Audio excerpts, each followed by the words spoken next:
Shalom Israel. Before I start, I want to give all glory, honor and praises to Yahweh, Ba'ashem, Yahushai, Wahara Kadash, doubling us to the elders and apostles in Israel who rule and teach well, to the Akim and Iwas and Byras and those pushing this word in truth, sincerity, to the brothers and sisters in the truth. Something I want to touch on, which I hear Christians say a lot, but I also hear some brothers in the truth say it as well, is that terminology, we're not saved by the law, and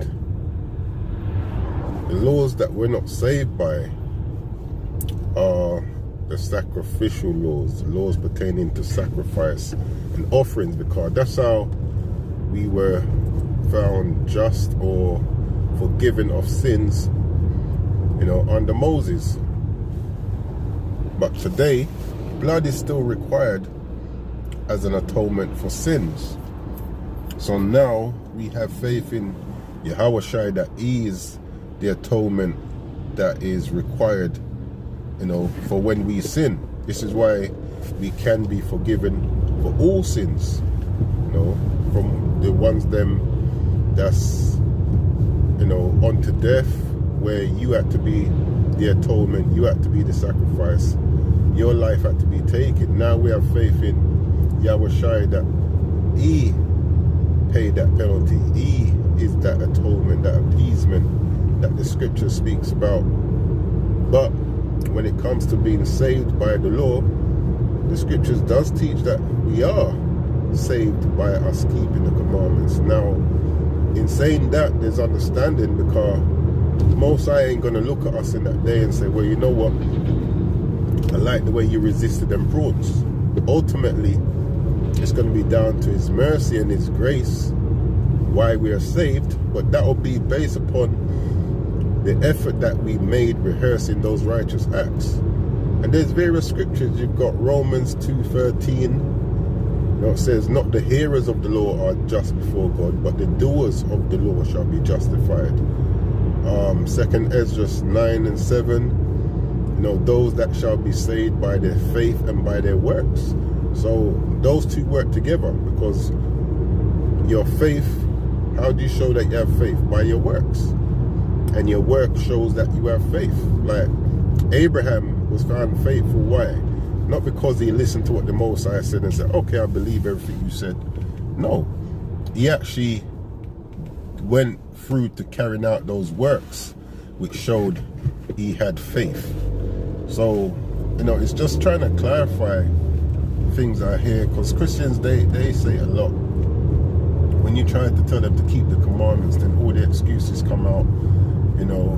We're not under the law, we're under grace, which is true, but the laws that we're not under are laws pertaining to sacrifice and offerings. And I do hear brothers in the truth say that as well, we're not under the law.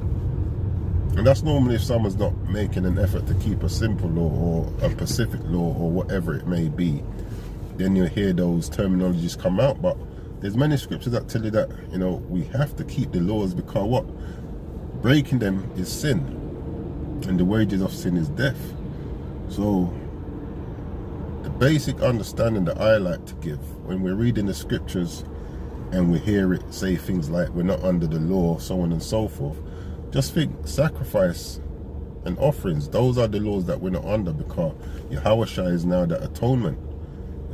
Hebrews chapter 9, Hebrews chapter 10 lets you know that the laws that's spoken about that we're not under is those pertaining to sacrifice and offerings.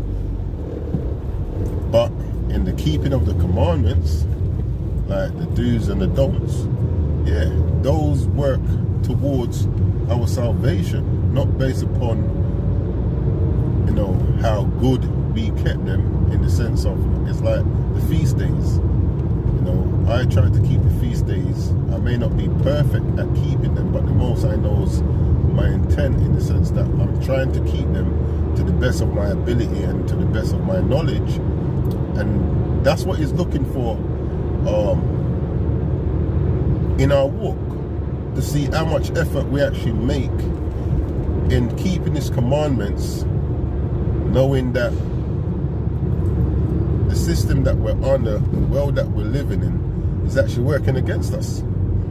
This kingdom isn't set up for us to keep the Lord's commandments.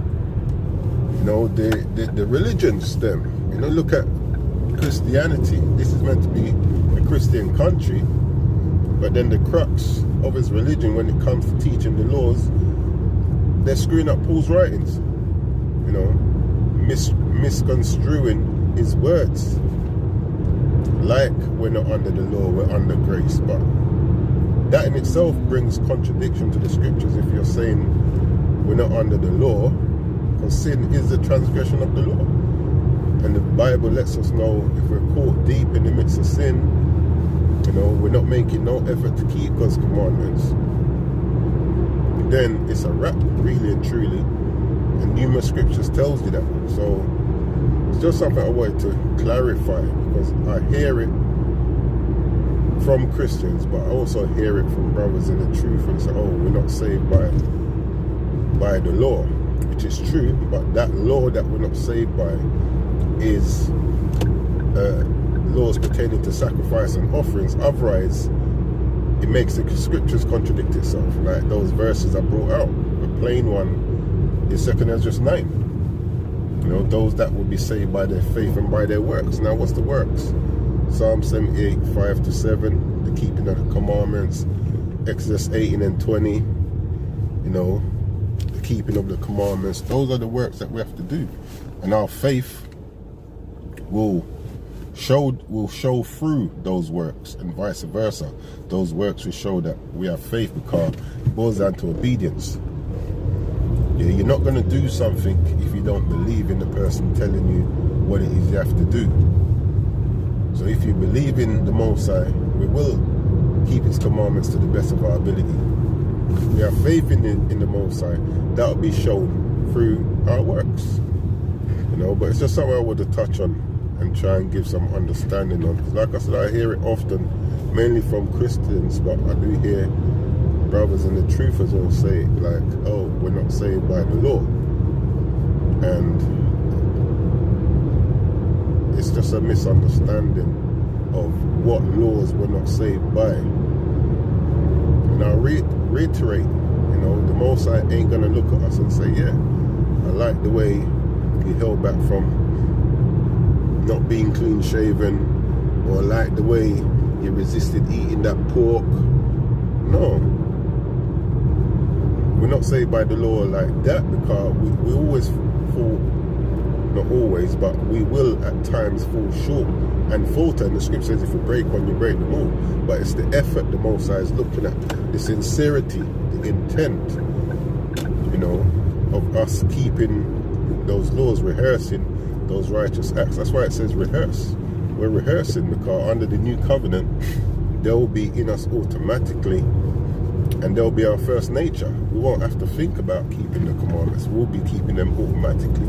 Right about now, it can be a bit of a struggle, the flesh lusting against the spirit and the spirit against the flesh. That's why it says walk in the spirit, meaning what? Keep the commandments to the best of your ability. But we know these laws are spiritual. So walk in the spirit. If you're keeping the commandments, you won't fulfill the lust of the flesh. Yeah, you won't be breaking them. Because the flesh, it lusts after the things of the world. The lust of the eyes and all of that. But yeah, it's just something I wanted to give some clarity on, because I hear it quite often, not just from people outside the truth, but from people in the truth saying, you're not saved by keeping the commandments, but the scriptures actually teaches differently. We're just not saved by how good we are at keeping them, but the effort that we make in keeping them, because the Most High knows our intents, our hearts, and ultimately through us keeping them and the faith, we're hoping that the Most High will look at us and say, well, you know what, you made the best effort you can. I'm going to show you grace and mercy, because ultimately that's why we will be saved, through the Lord's grace and mercy. But that is down to us having faith and us keeping His commandments to the best of our ability. So Lord willing, this lesson was edifying. That I'm going to close out. Going to give all glory, honor, and praises to Yahweh, Ba'ashem, Yahweh Shai, Har Rakah Kadash, Kwame Allah.